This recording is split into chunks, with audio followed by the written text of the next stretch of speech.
Shiva.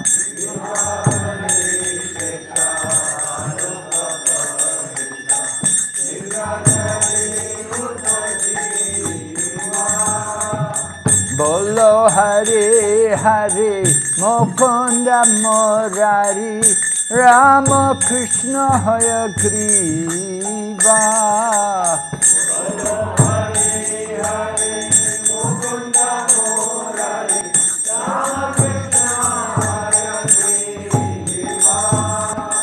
Bolo Hare Hare Mukunda Murari Rama Krishna Hayagriva.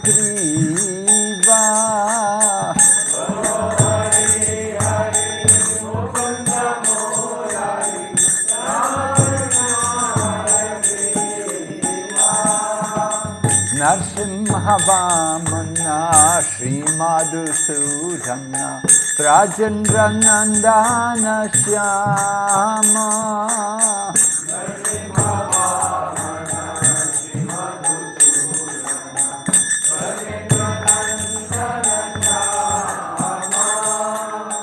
Narasimha Vamana Shri Madhusudana Rajendra Nandana Shyama.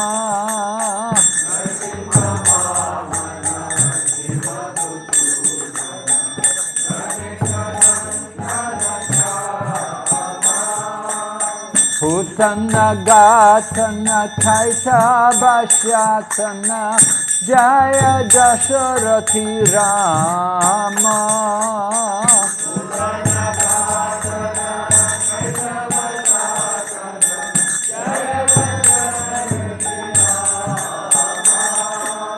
Putana Gatana Kaita Bashatana Jaya Dasarathi Rama.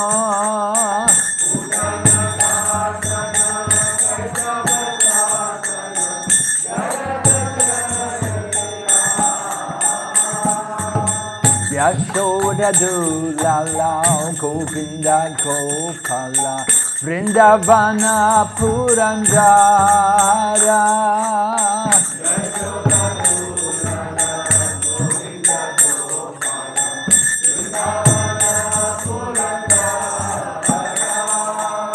Yashoda Dulala Govinda Gopala Vrindavana Purandara.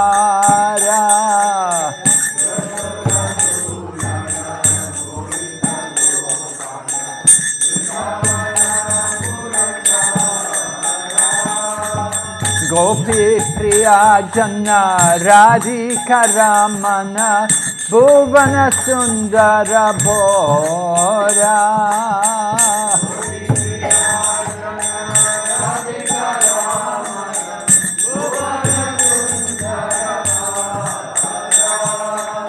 Gopi Priya Jana Radhika Ramana Bhuvana Sundara Bhora.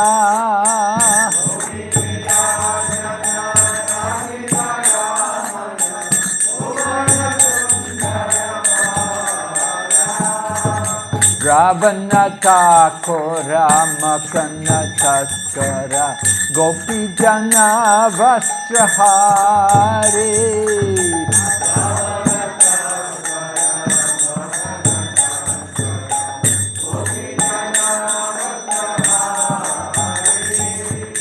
Ravana Thakura Makana Taskara Gopi Jana Vastrahari.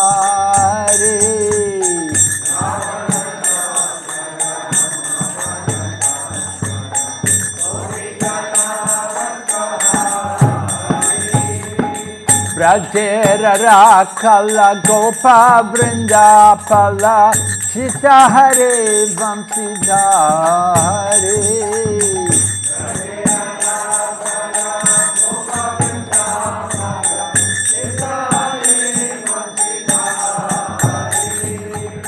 Brajera Rakala Gopa Vrindapala Chita Hare Vamsidhare.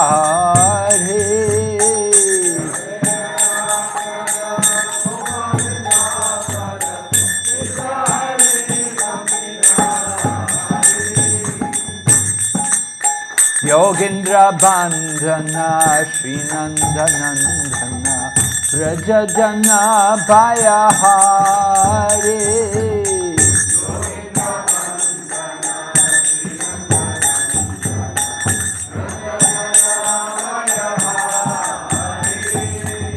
Yogendra Bandhana Shri Nandanandana Rajajana Bhayahare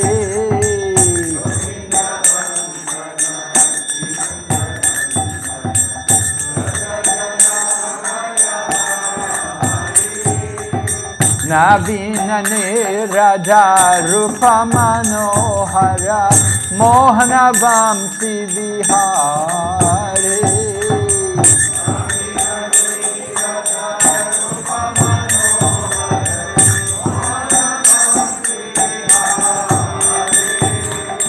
Navinane Radha Rupa Manohara Mohana Vamsi Vihare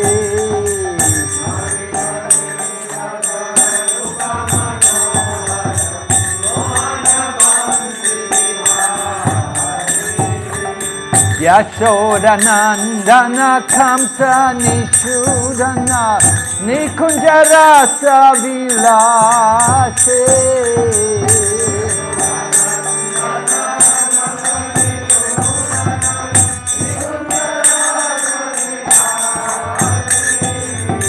Yashoda Nandana Kamsa Nishudana Nikunjarasa Vilasi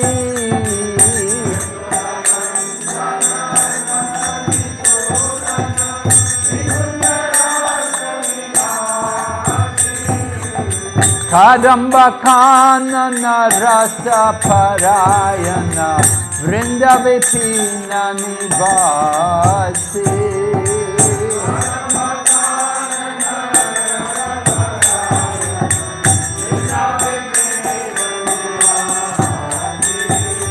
Kadamba Kanana Rasa Parayana Vrinda Vipina Nivasi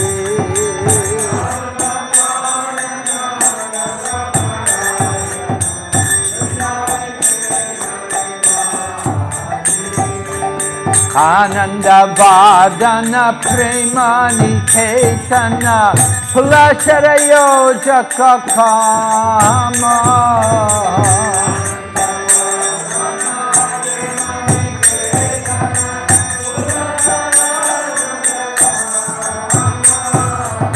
Ananda Vardana Premani Ketana Pulasharayo Jakakama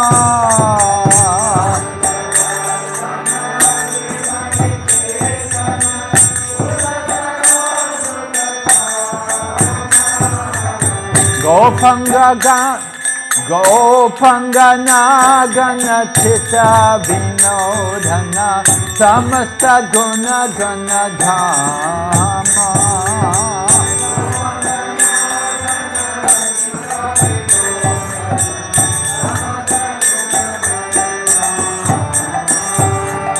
Gopangana Gana Chitta Vinodhana Samasta Guna Gana Dhamma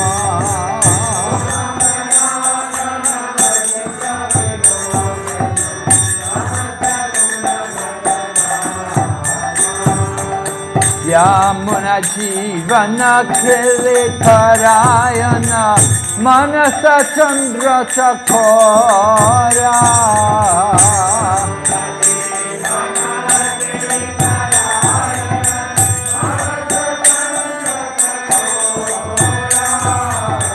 Yamuna Jivana Kili Parayana Manasa Chandra Sakora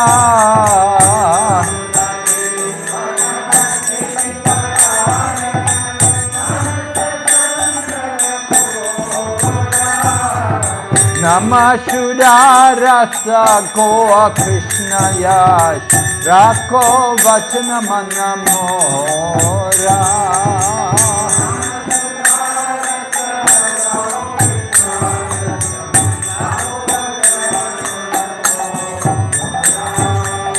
Rama Shuddha Rasa Goa Krishna Yasha Rako Vachana Mana Mora.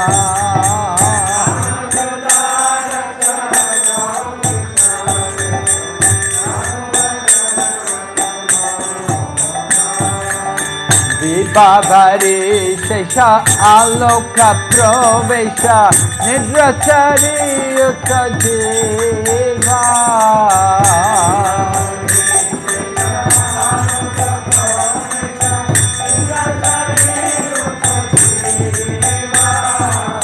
Vibhavari Shesha Aloka Provesha Nidrachari Yuta Jiva.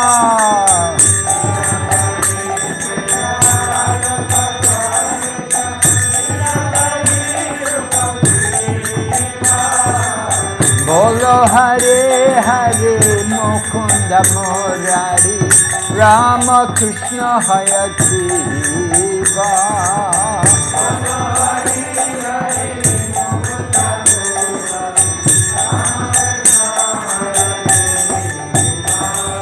Bolo Hare Hare Mukunda Murari Rama Krishna Hayagriva.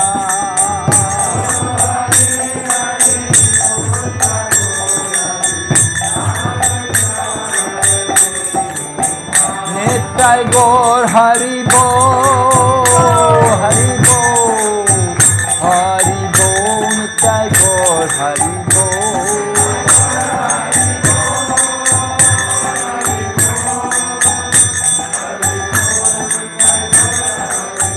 Nitai Gaur Hari Bo, Hari Bo, Hari Bo, Nitai Gaur Hari Bo.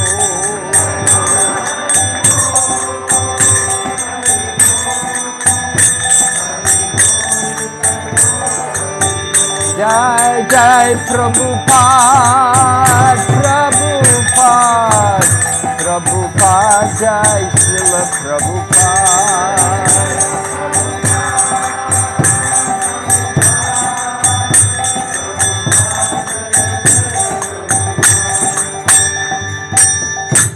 Gaur Premanande Haribo.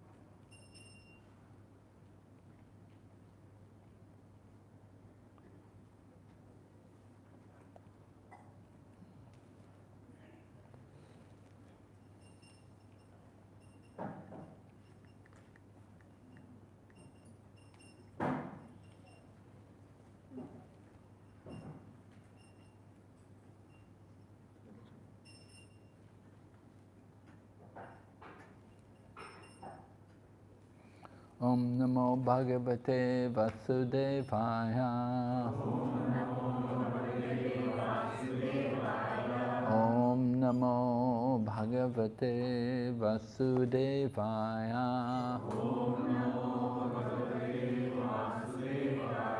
Om Namo Bhagavate Vasudevaya.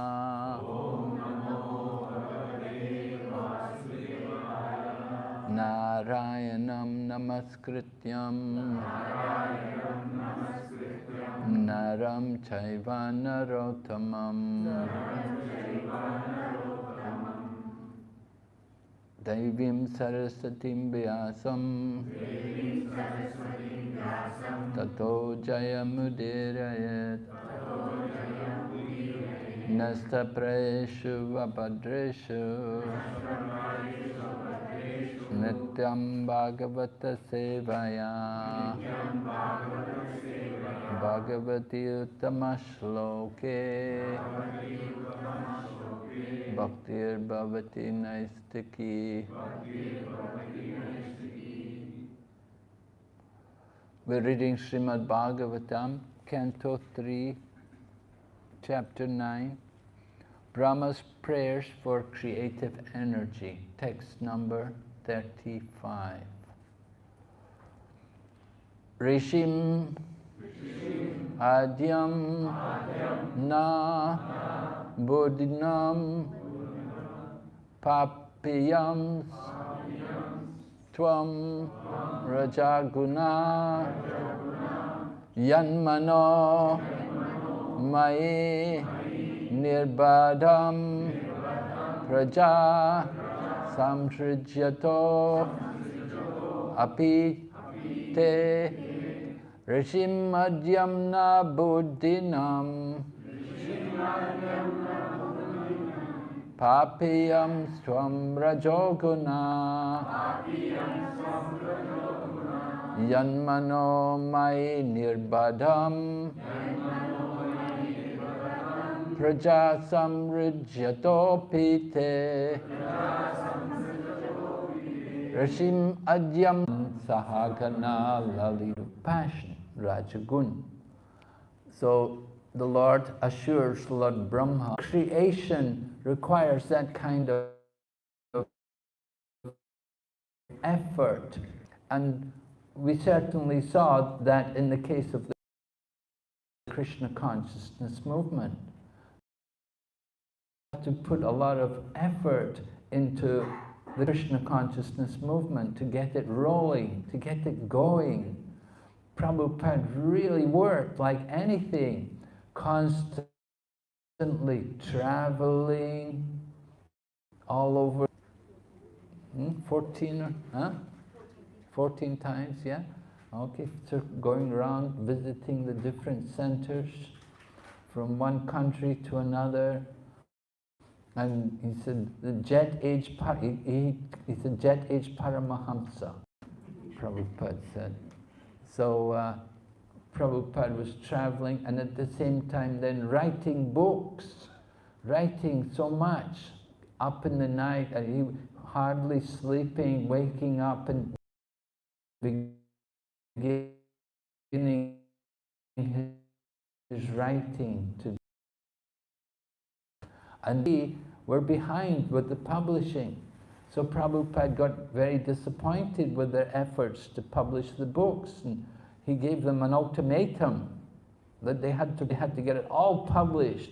And he gave them like a time date when they had to do it. And it took a lot of effort.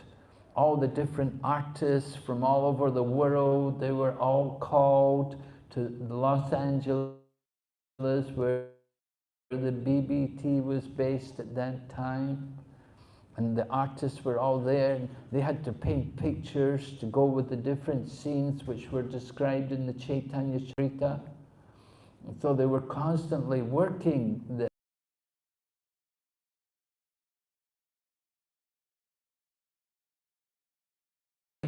and then the typesetting, of course it wasn't as sophisticated in those days as it is today. It took a lot of effort. So there were so many people involved, and they had to edit everything. They had to everything to do a lot of work. And so if Prabhupada hadn't have done that, then we don't know when the books would have ever been published.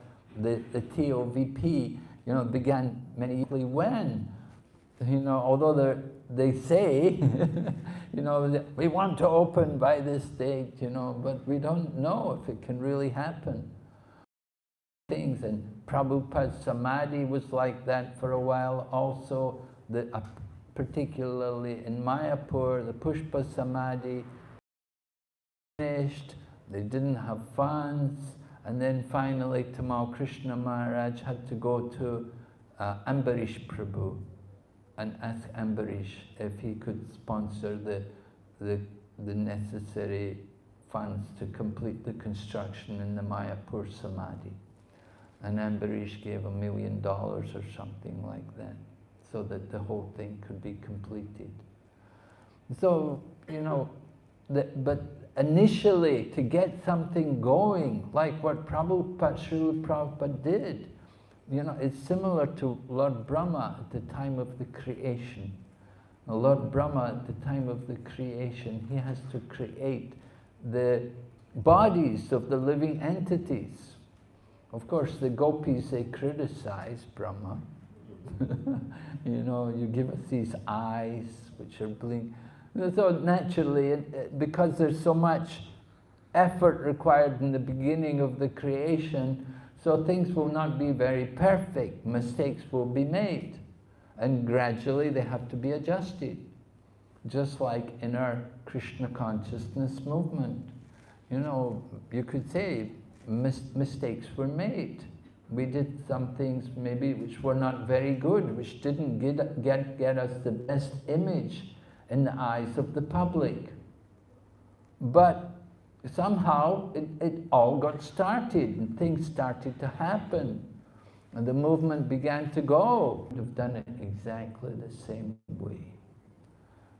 Prabhupada's principle was, you just print the books, and everything will come. And Srila Prabhupada based everything on the instructions of his spiritual master. And that is the criterion for success, that you have faith in the words of the spiritual master. Yashya deve para bhaktir yata deve tata guru tashaiti prakitahyata. Faith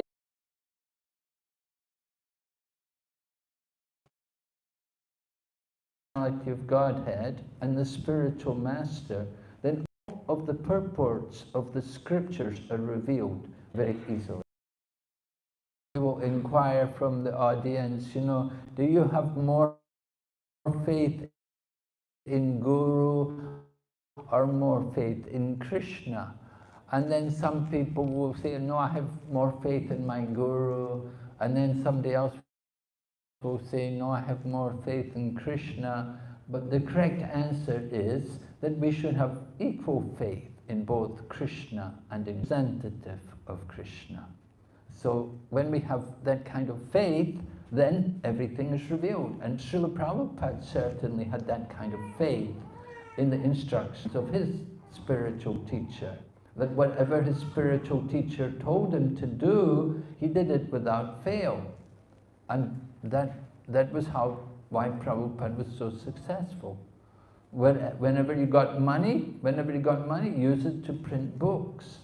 And by printing books, then everything came about. The preaching would go on. That's the real mission of the Krishna consciousness movement. We're a preaching foundation. We're meant to preach. We're comfortable in our little temples and sit and chant in front of our deities, and people may come and see the deities and give some dakshin. That's not the best. That's not the highest mood of devotional service. But the higher principle is that we want to give Krishna consciousness. We want to go out and share the message of Lord Krishna with everyone. And of course, doing these kind of things like preaching and book distribution, you can easily get influenced by the mode of passion. And just like Lord Brahma's creating, it's going to take a lot of energy, effort, and when you're really getting into something, you can become quite passionate. Sometimes you go in the kitchen, you know, and you have to have a little bit passion to get in there, especially if you're cooking a big quantity for many people, maybe Rathi Atra or something like that, and you're cooking quantities, you can get quite passionate sometimes in there, especially they say, come on Prabhu, you got to get the offer, it's time for the offering, and you know, and you've only got 10 minutes to get everything ready. You have to get passionate to finish everything, to make the offering in time. So the mode of passion is always there, and the mode of passion, sometimes today people think the mode of passion is something attractive. They think it's, oh, you know, this is something where we enjoy. In an airport, oh, it was in Malaysia, I remember, just in the airport there in Malaysia, and I saw there was a restaurant that said, come and taste the passion. So you can understand the nature of the food. Rajagun, you know, Rajagun, the passion. And then, of course, when they advertise motor cars, they will always say, feel the passion. Get behind the wheel, put your foot on there. This is a word which appeals people, unfortunately. But from the Bhagavad Gita, we learn that the result of the mode of passion is distress. We have to be very careful. Happiness in the mode of passion. In the beginning, it's like nectar, but quickly it becomes distress. That is happiness in the mode of passion. Happiness in the mode of goodness, in the beginning, it's difficult, it's even unpleasant, but slowly, gradually, it can become pleasing. So we have to understand the nature of this mode of passion and how it can degrade us. And we have to be conscious of that in performing devotional service. Just like Lord Brahma, as the creator, not exactly creator, but the sub-creator, he's doing the secondary creation. Initial creation has been done by Lord Vishnu, who created all the elements of the material nature. But Lord Brahma is like the engineer, and he takes everything and puts it together. So secondary creator. And still, creation is going on. He has everything in its proper place and arranged for all the bodies of the living entities. So he has a big job, and he has to be careful. He doesn't get too much. Think about things. They ask us to do this service. Oh, you know, I don't think I want to do that service. I'll get too passionate. You know, you can get too much influenced by passion. That is something. That's the mode of passion, something. It's not the mode of goodness. Goodness, as devotees, we aspire to come to be like Brahmans. The Brahmana is supposed to represent the mode of goodness. But of course we don't just simply want to be Brahmins, we want to go on to become Vaishnavas. And that means ultimately to transcend even the mode of goodness, to come to the transcendental platform. But we shouldn't shy away from the passion. The problem with the mode of passion is that for most people who enter into the mode of passion, they degrade to the mode of ignorance. So from Rajagun, it becomes Tamagun.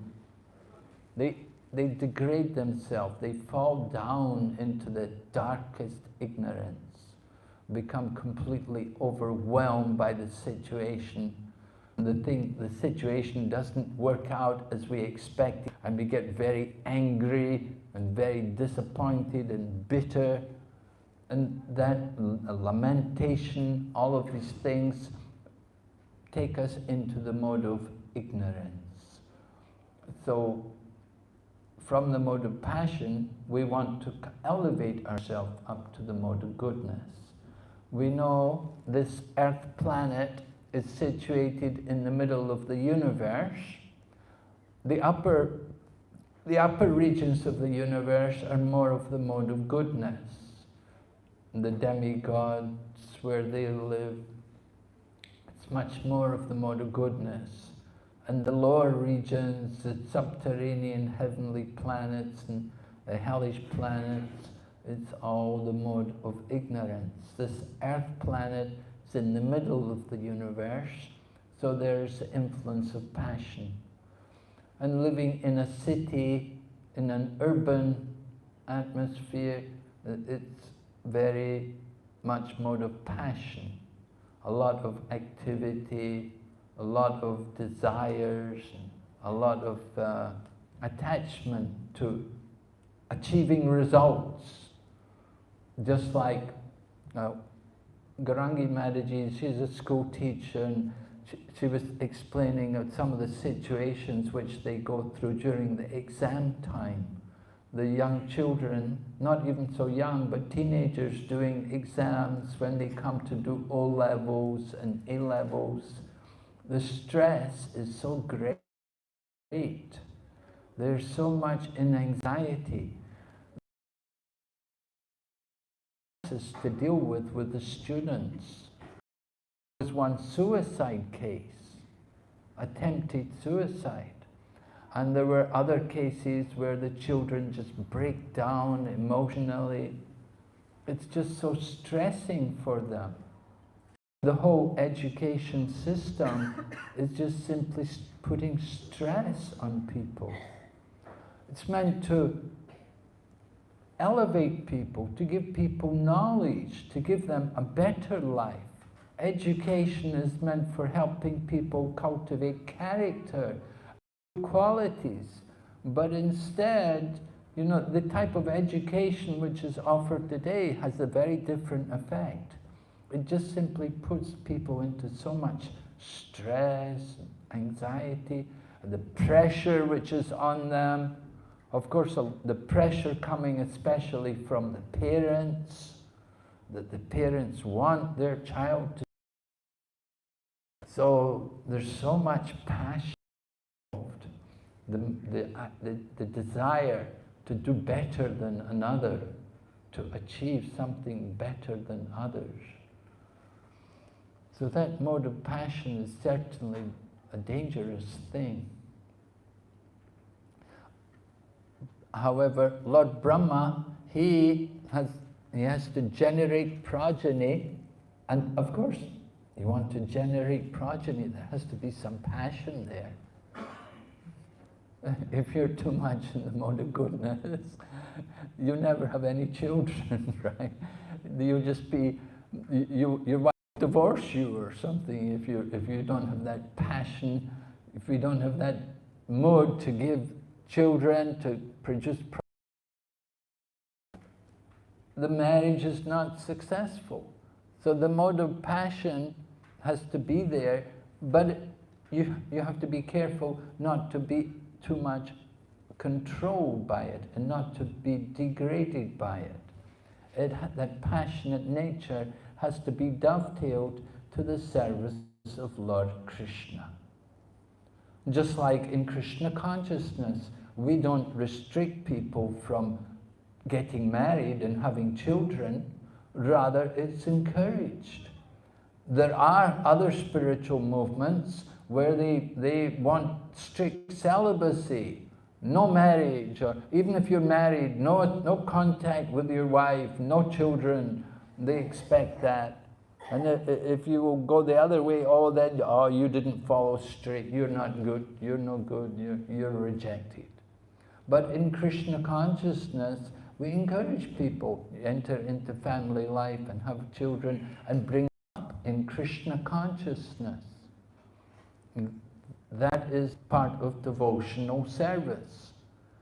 But of course we have to be careful not to be overwhelmed by the mode of passion. Problems will be there, difficulties will be there.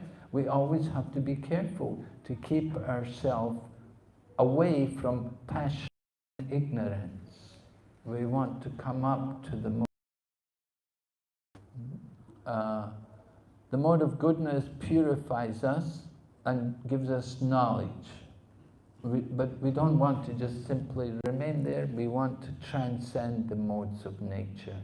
And in order to do that, we have to connect our activities to the service of Lord Krishna. So Lord Brahma naturally would be worried about his task, that he may degrade himself. But the Lord is ensuring him, no, it will be okay. You won't fall into the mode of passion.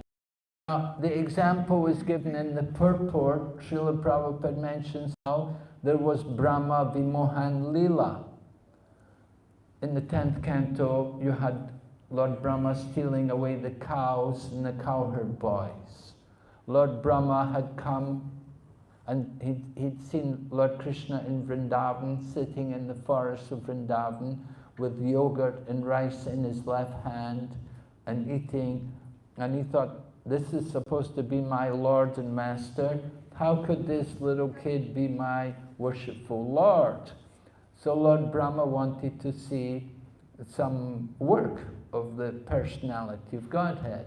So he stole away the cows and the cowherd boys. Lord Krishna had actually gone to look for the cows.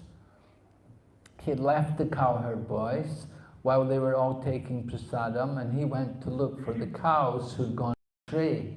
So at that time, Lord Brahma came and stole away all the cows and the cowherd boys.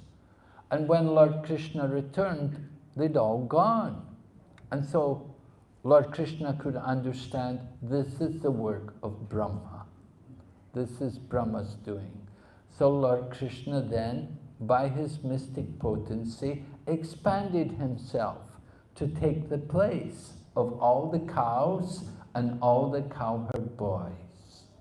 And the result was that when they went home that night, the mothers of all the cowherd boys had more love than ever for their children.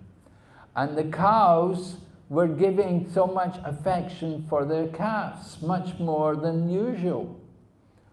So this indicates to us that the person who everyone really loves is Krishna. The person who is most dear to everyone is Lord Krishna. Not only in the human species of life, but in all species of life. It's Lord Krishna who is the most dear person to every living entity. And so for 1 year, this went on. Lord Krishna was taking the place of all the cowherd boys and all the cows.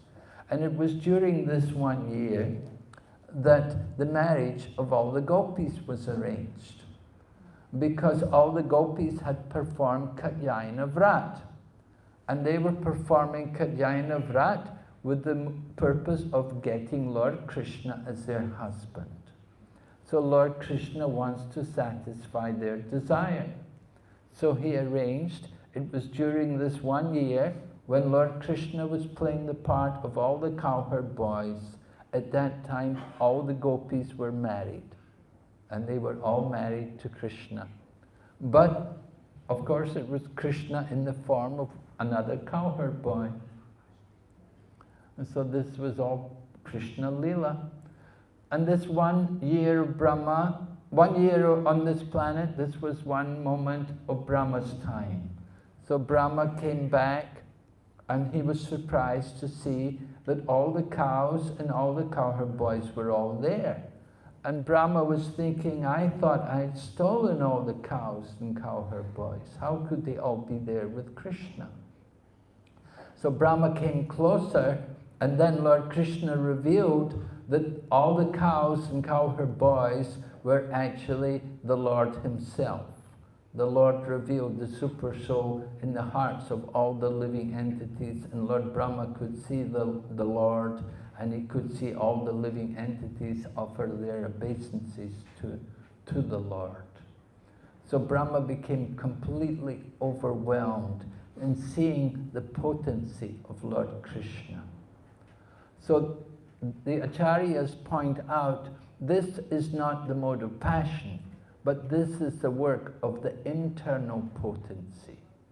The internal potency of the Lord could not be understood by Lord Brahma. It wasn't that he was influenced by the mode of passion in that particular case. But what did happen was the Lord used his internal potency. And Brahma could not understand it. Without the mercy of the Lord, no one can understand his internal potency, his antaranga shakti.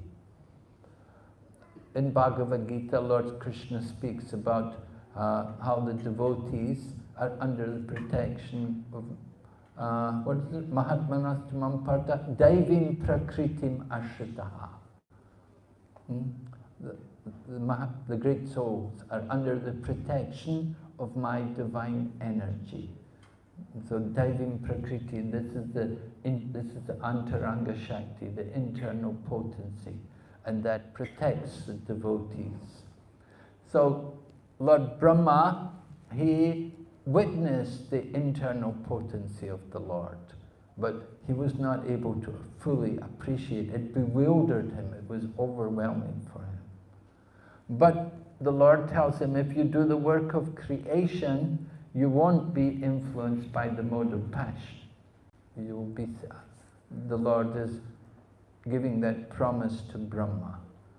So sometimes in the course of doing devotional service, we do become influenced by the mode of passion. So that's an indication that we've forgotten Krishna. And we have to situate ourselves very carefully above the mode of passion and ignorance. As devotees, we don't want to be passionate people. Rather, we want to be saintly. We do want to be peaceful and sense-controlled. And mode of passion is for the non-devotees. There's the nice pastime where Srila Prabhupada was traveling in the airplane, and there were some people in the airplane and they were smoking cigarettes. So they asked the people, you know, this is a non-smoking flight, could you please not smoke? And they put out the cigarettes. But then a few minutes later, they lit up the cigarette again and started smoking. So the devotee who was serving Srila Prabhupada got very irritated by this, and he got up and he was about to go over there and, you know, really confront them and make a case about it. But Srila Prabhupada restrained him. Srila Prabhupada held him back and said, just sit down, just calm down. He said, if you cannot tolerate, then what is the difference between us and them? And so Srila Prabhupada was indicating that there is a difference between devotees and the non-devotees. And the difference is that we should be tolerant, we should not be influenced by the modes of passion and ignorance. We should be sense-controlled, and controlling the senses means also controlling the mind. This is very important for us. And how do we develop that control of the senses and mind? Simply by faithfully chanting Hare Krishna mantra daily. If we make a program to every day to chant the holy name, a minimum of 16 rounds, and at the same time also perform some worship of Lord Krishna and try to read the books about Krishna consciousness, then certainly we will develop a peaceful mind and we will develop control over our senses. Senses, the most difficult sense to control being the tongue. And as we say every day when we say the prayer, of all the senses, the tongue is the most voracious and difficult to control. It is very difficult to conquer over the tongue in this world. You, dear Lord Krishna, have been so kind, you have given us this nice prasadam. So this is the key to controlling the tongue, and by controlling the tongue, we can control the senses also. We want to take Krishna prasadam. We don't want to eat just any kind of food here and there.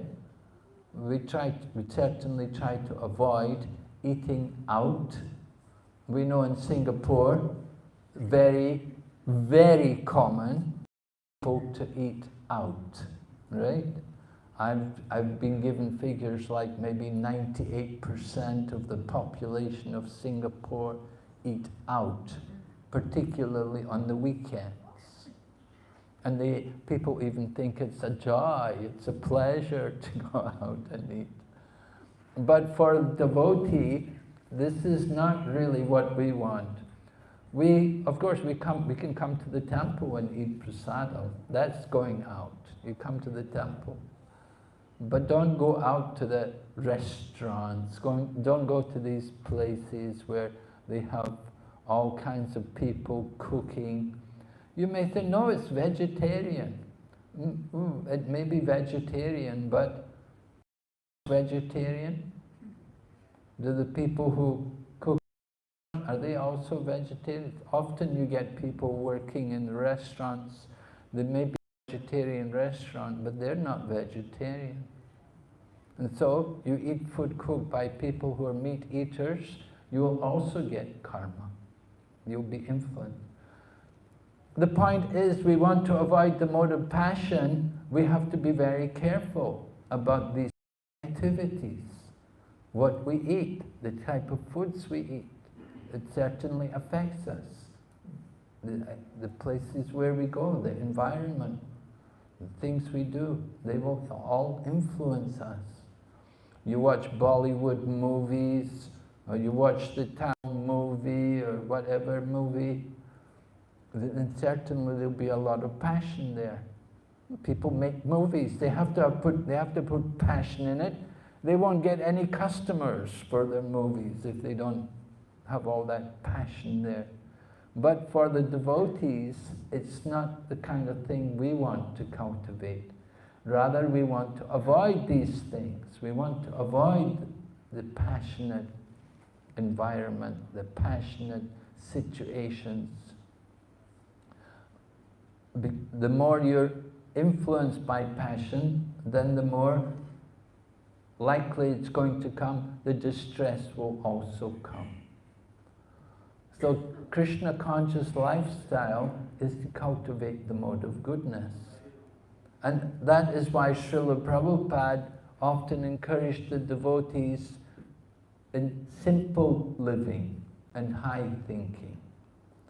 The more we have the sophisticated living, then the more our thinking will be influenced. It will be low thinking. Rather than high thinking, we'll simply think about sense gratification. We'll simply be influenced by the material energy.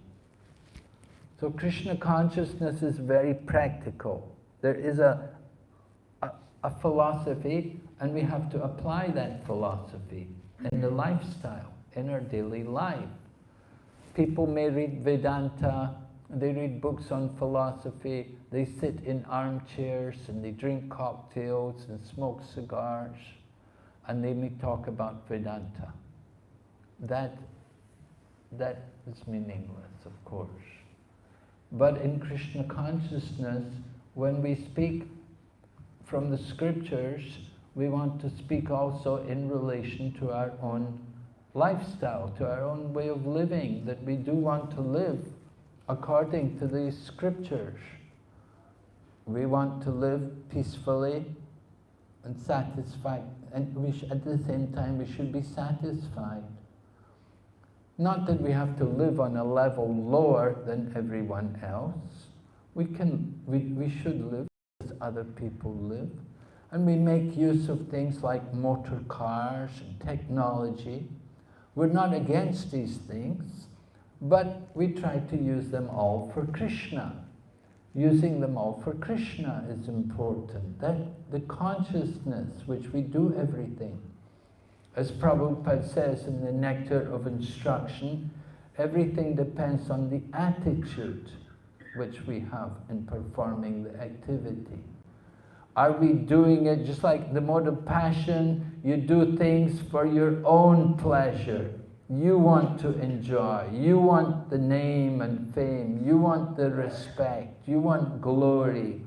We're looking for recognition. That is the mode of passion, right? People are playing football, right? The World Cup is going on now, right? So there'll be a lot of passion going on there. People all looking for their name and fame. The competition, it promotes a lot of passion, but at the same time, in the spiritual world, there is also competition. And Srila Prabhupada encouraged us with competition. When we had the Christmas marathon to distribute books, Srila Prabhupada encouraged it. He thought, yes, very nice. Let everyone be engaged in preaching and distributing books. So you may say, well, that's encouraging the mode of passion, but it's dovetailing everything to the service of Krishna. That devotees are all caught up in the mode of book distribution, to go out and distribute books. And now as we come to December, some parts of the world, they'll still be doing it. Book distribution is still going on. Although it's quite different now, you know, we do have a lot of digital means to give books. You can give, everybody in Singapore can have the Bhagavad Gita easily, right? You give them the soft copy. So we have to adjust our preaching according to the time and circumstances. We try to distribute Krishna consciousness. In some places there's more obstacles, just like here in Singapore, you have some difficulties. There are some, you know, the government is not so encouraging in this, but at the same time, not too bad. Not so bad. You maintain your existence here. They don't allow you maybe to go out in the street to do Harinam. But that's not so bad. Somehow the preaching is going on, and that's the important thing. And we want to encourage all of you to keep preaching, and at the same time be assured that if you're engaging in the service of Krishna, that is transcendental. What makes it the mode of passion is when we're thinking, I am the doer. We put ourselves in the center, and then it becomes the mode of passion.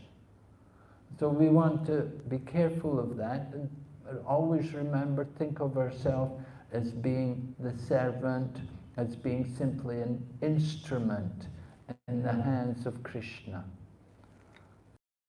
On book distribution and doing things like that, fundraising for the Krishna consciousness movement, it's very nice, and Prabhupada appreciated it, but at the same time, it doesn't minimize other kinds of service. Everyone is appreciated in Krishna consciousness. Everyone who is a devotee, who is faithfully practicing the principles, then they're all Mahatmas, they're all glorious, because the Krishna conscious principles, they adopt the lifestyle of devotees. Krishna consciousness is in everyone. We just have to keep it alive. Stay alive, right? Don't let it go to sleep. That can happen, that you can drift away. We lose contact with the devotees. We get so caught up sometimes. The pressure of the work or the home, the commitments, other commitments are there, and it takes us a little bit away from Krishna consciousness. But we have to keep ourselves alive in Krishna consciousness. We have to constantly remember Krishna. So that remembrance comes when we're faithful to chant the holy name and to follow the instructions which Srila Prabhupada has given all of us. Just like we're reading Srimad Bhagavatam, That's one of Prabhupada's instructions, that we should hear the teachings. We have to hear it regularly. Now, if you just hear once a week, that's not enough. We have to hear every day. And we do make that arrangements for people nowadays with all the mobile networks which are available. There's a lot of good opportunities for devotees to be hearing regularly. And many, many devotees are taking advantage of that, to hear. If without hearing, then we're easily vulnerable to the material energy. We have to constantly hear to remind ourselves, because we are conditioned souls, and one of the defects of conditioned souls is that we make mistakes. We forget. Oh, I forgot. I forgot to chant today. I forgot to do my puja. We easily forget. We have to be reminded. So this remembrance comes about when as soon as we see a devotee, as soon as we contact the devotees, then we immediately remember what our duty is, what has to be done. But as soon as you go to office, you go to work, then you forget. So very important is our sadhana, the morning program, to have some morning program. Up early in the morning, like today, this morning, devotees coming for morning program. Other people, they're sleeping late, they get up late, rest day, sleep late. But for the devotees, we don't have a rest day. Rather, every day is Krishna conscious. We wake up early in the morning, every day. We like to come to Mangal Arti. You go to Mayapur, I'm going to sleep till 10 o'clock and now I'm on holiday. No, you go to Mayapur, you go to the Holy Dham, you wake up early. You go to Mangal Arti, right? That is Krishna consciousness. We enjoy it. We take pleasure in the act of sage. Our day and our night is their day. We wake up early in the morning and we're joyful. We go to temple and the materialists, they say, oh, why you make so much noise? Why you disturb my sleep? Or they're coming home from the bar. Like that. We're going to temple in the morning, waking up early, taking shower, coming to temple, and they're going home from the bar. Different lifestyle. Their day is our night, and our night is their day. So, yeah, we're different. Devotees are different from the non-devotees. But we're not losing anything. Don't think we're losing anything. Are we missing out on anything? Oh, not at all. We're fortunate to miss out on what they think we're missing out. They think we're losing by not going to the bar, by not eating in restaurants, by not drinking alcohol. We're thinking we're so lucky, we're saved from these things. We feel sorry for the people who have to take pleasure in these things. We feel they're so unfortunate, they're so fallen. Srila Prabhupada was riding in a car one morning. He just come from the airport. The devotee had picked him up. This was in Australia, in Sydney. And so this devotee told me how he was with Prabhupada in the airport. People were all going to work, and Prabhupada could see them all going off to work. And the devotee said, he said, I was sitting looking at, and I was thinking, oh, look at these poor fools, they have to work in the factory and in the office. But he said he looked at Prabhupada, he said Prabhupada had a tear in his eyes, and Prabhupada was saying, they're so unfortunate. So Prabhupada was feeling compassion for them. So people, of course people sometimes say, oh, you devotees, you don't have any fun, you don't have any pleasure, you don't have sense gratification. Oh, we do. We have the greatest sense gratification. We have the highest sense gratification. We have the pleasure of Krishna consciousness, chanting and dancing and feasting and serving, doing service for Krishna itself is our sense gratification.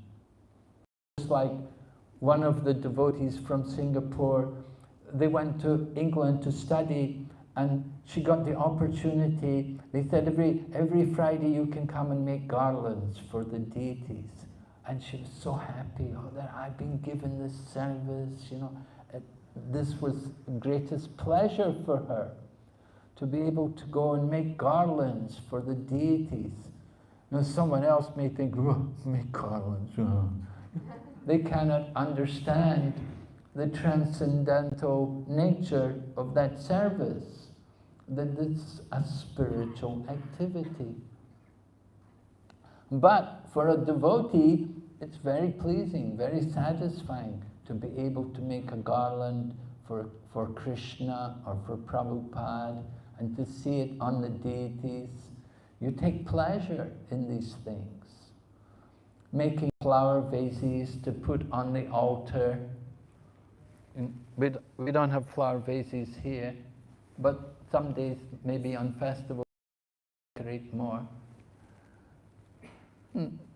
These are items of devotional service, and people take pleasure and you get great satisfaction from doing these kinds of activities for Krishna. But for non-devotees, they cannot understand these things. It's, what? Why you want to do that? What? They have no appreciation for the nature of devotional service. So we're hearing the danger, that there is danger in doing. One devotee, Rabindra Swarup Prabhu, there's a very senior Prabhupada disciple. He's a very scholarly devotee, and he has his PhD also in philosophy from Temple University in USA. So Rabindra Swarup, when he was taking up his studies, he was going to have to study books like Shankaracharya, the writings of Shankaracharya and so on. And he said to Prabhupada, he asked Srila Prabhupada, that, you know, Prabhupada, you've said that if anybody hears, if they even hear the teaching of Shankaracharya, the Mayavada philosophy, they'll be doomed. But he said, I'm going to study these things, I will have to read them and write about them and so on. So what should I do, you know? That you've said people who just hear it, they will be doomed. So Prabhupada said, yes, so you have to be careful. You have to be careful. In other words, you have to protect yourself. You have to keep yourself Krishna conscious. Just like Brahma is doing work, but in order to do that work, he prepared himself mentally. He did great tapasya for 100 years or more of the demigods. He did austerities, purifying one's existence to prepare oneself so that you don't get influenced by the mode of passion. In Srimad Bhagavatam, we read about different souls preparing for marriage. Before married life, they first of all go and do some austerity. They go off like the prachetas. Before they got married, they first of all went to do austerities. And the sons of Daksha, they were all sent to do austerity. Go and do austerity. After you are austerity, come back, we'll arrange the marriage. You can get married. And even today, in Thailand, you have the Buddhist people, the young man will go and live in the monastery. We become a monk for 6 months or something, or for a fixed period of time, a month, even 1 month, or 3 months, or 6 months, or maybe even 1 year. And then after he's been a monk, they'll come back, and then he'll get married. In this way, is brought out of the mode of passion, to avoid the mode of passion, you see. Purify yourself, do some austerity, and then you're more qualified to enter into family life. But if you're too passionate, then that's why so many marriages break down.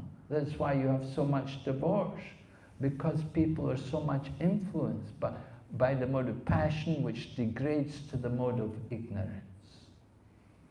So this is part of the ancient culture. This kind of mood of doing something like creation and creating progeny and so on. You want to have children, you want to have good children. There's a way to do it. There's the Garbhadan Samskar. And there's a process. People don't want to do these things anymore. Oh no, too much trouble, I'm not going to do. They don't understand the value. But great value is there. You want to attract a pure soul, there's a process to do it.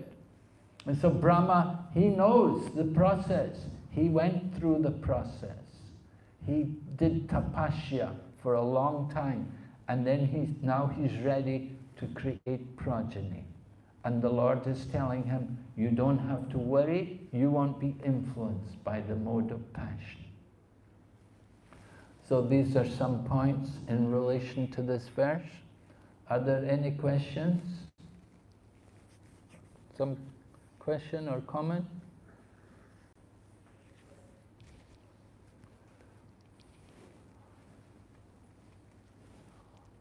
Yes, Prabhu? Because there are no questions, taking a liberty. Okay, thank you, Prabhu. For the wonderful class. We actually went back to Mayapur, just listening to your voice. Listening Navadip Patal Parikrama. So I just remember that every time I hear you. Yeah. But if I can request you to share a few of your personal experience with Srila Prabhupada.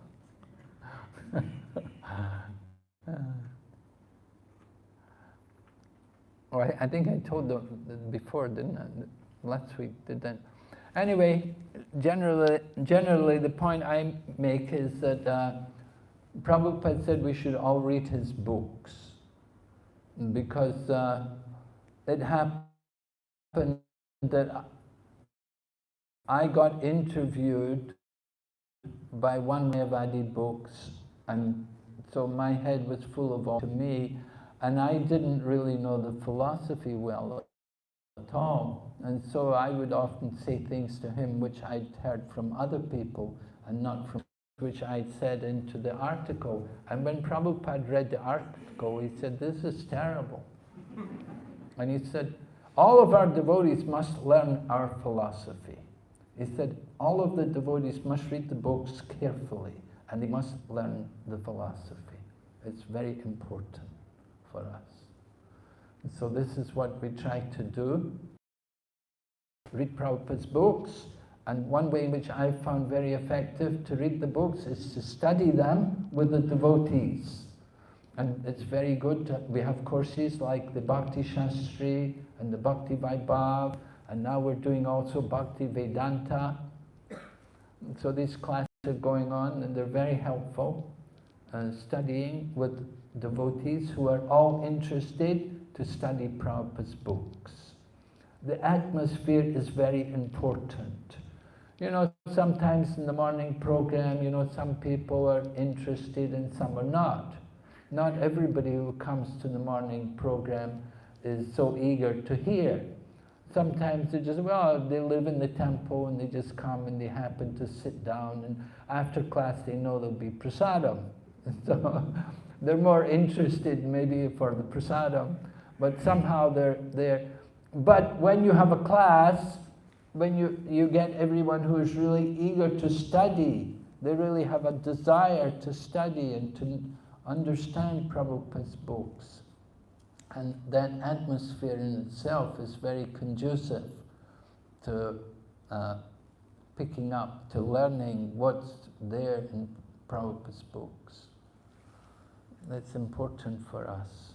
Just like children, you know, if they go to school, sometimes they learn better, you know. If you just left them on their own to study, we don't know how much they'll study. But once they go to school, then they get more better. Well, we hope anyway, of course. Not every time, but sometimes at school it can be better. That other students are there and they're all studying together. So being with Srila Prabhupada is always learning, it's always educational. One morning, we were on a morning walk, and we were walking. Prabhupada always went for a walk in the morning. Doctor told him that he should go for a walk, Swamiji, it'd be good for you. So Prabhupada took the advice of the doctor. Every morning he'd go for a walk. So we'd walk somewhere. Sometimes Prabhupada liked to go to parks. Sometimes we would go in a car and drive to a park. So we were walking in one park in the morning, and Prabhupada was watching. There was somebody sleeping in the park, and the policeman came and kicked him, you know, get up, you know. You're not allowed to sleep overnight in the parks, you know. So the policeman was kicking him, telling him, get up. And Prabhupada was watching, and Prabhupada was saying, see, he said, you see, the person has a home, but he's not staying at home. He's sleeping in the park, and the policeman is hitting him. He said, this is his misfortune. He's unfortunate. He's got a home, but he's not able to stay there. And then Prabhupada told us a story. He said about one time Lord Shiva was walking with his wife Parvati, and they were approached by a beggar. The beggar came and asked some alms from Lord Shiva and his wife. So Parvati, she was compassionate and she wanted to give something. But Lord Shiva said, well, he said, what's the point to give him something? It won't really, it's not going to change his destiny because he's beggar. So Lord Shiva, in order to instruct his wife that you couldn't change destiny, Lord Shiva arranged to have a fruit, and within the fruit he put some valuable jewels. He put jewels in the fruit and then gave the fruit to the beggar. So the beggar then took the fruit and then immediately sold it for a few paisa. So Lord Shiva said to his wife, you see, he said, this was the destiny. The man is a beggar. You don't change people's destiny. So the same way somebody, the young man was in the park, but although he had a home, it was his destiny to be in the park and to be kicked by the policeman. So Prabhupada narrated this to us one morning.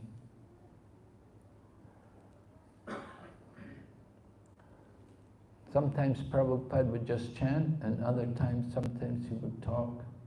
Sometimes he would just like to chant. Okay? Hare Krishna.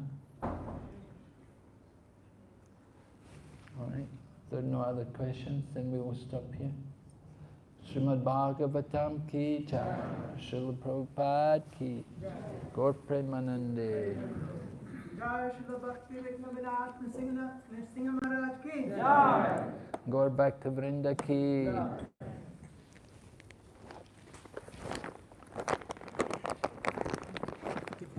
What?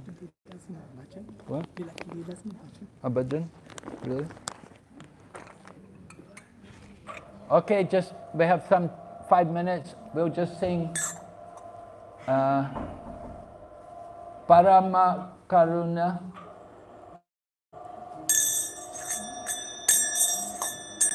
Parama Karuna Pahu Dvijana Nitai Gora Chandra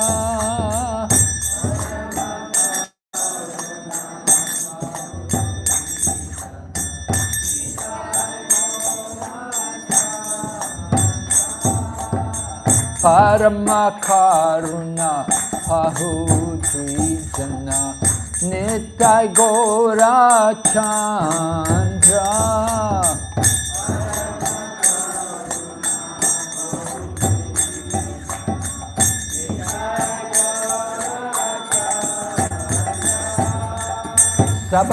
Sabhavatara Sarashiramani Kevala Nanda Kanda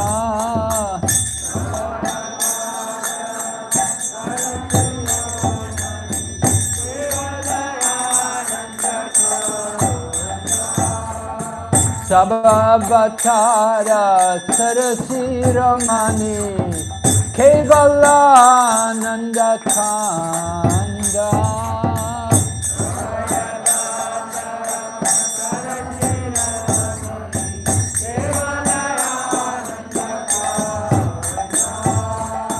Bhaja Bhaja Bhai Chaitanya Nitai Sudrita Vishwasya Kore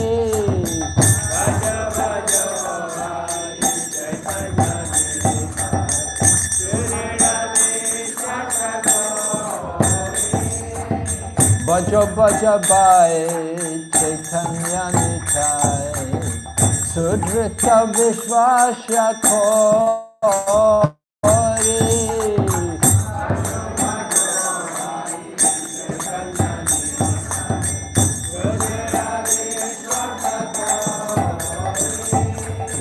Vishaye Chadiya Sera Se Mojiya Mukhe Bolo Hare Hare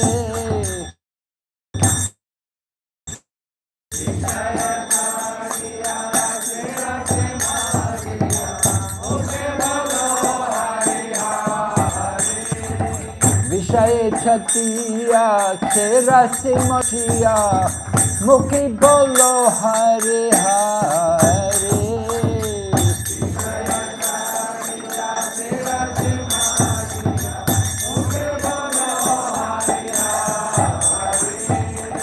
Dekho Hare Bhai Tribhuvane Nai Emana Jaya Lajata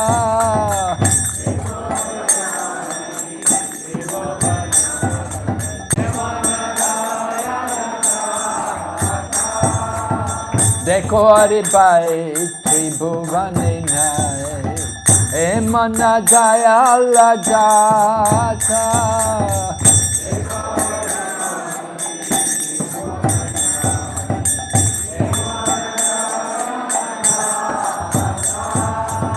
Pashu Paki Jure Pashana Vidare Niyara Guna Gata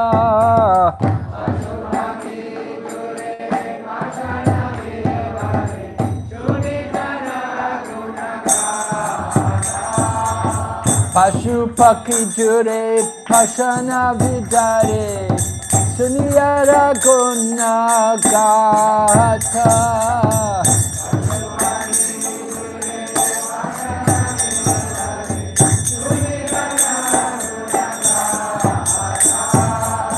Kamsare Majhiya Rohile Pajiya Se Pade Nahi Lo Asha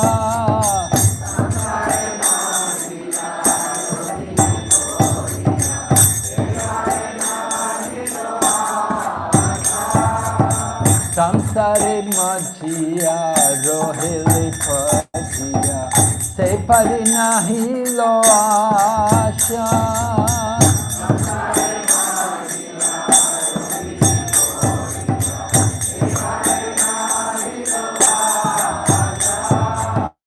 apana karamae banjaye samana kahe lochana das.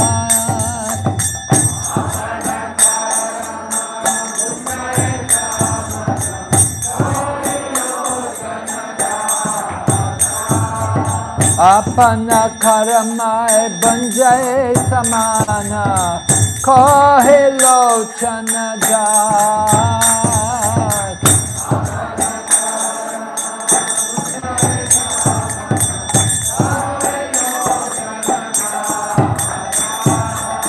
Parama karuna pahu dvijana nitai gora chandra.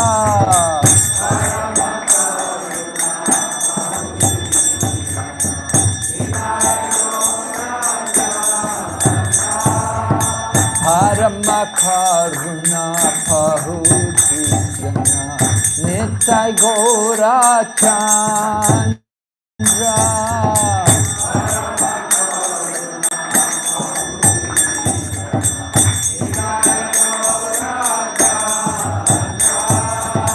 Sabhavatara Charasiramani Kevalananda Kanda.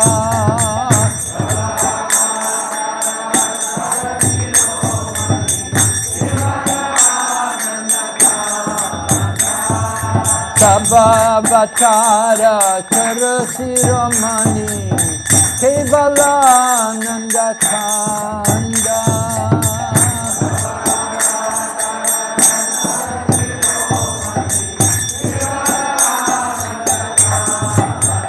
Nitai Gaur Hari Bol, Hari Bol, Hari Bol, Nitai Gaur Hari Bol.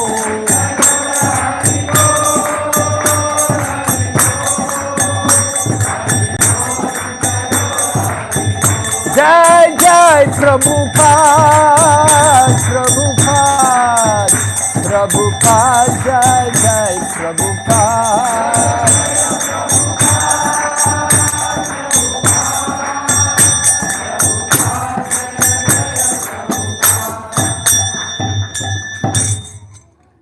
Harinam Sankirtan ki.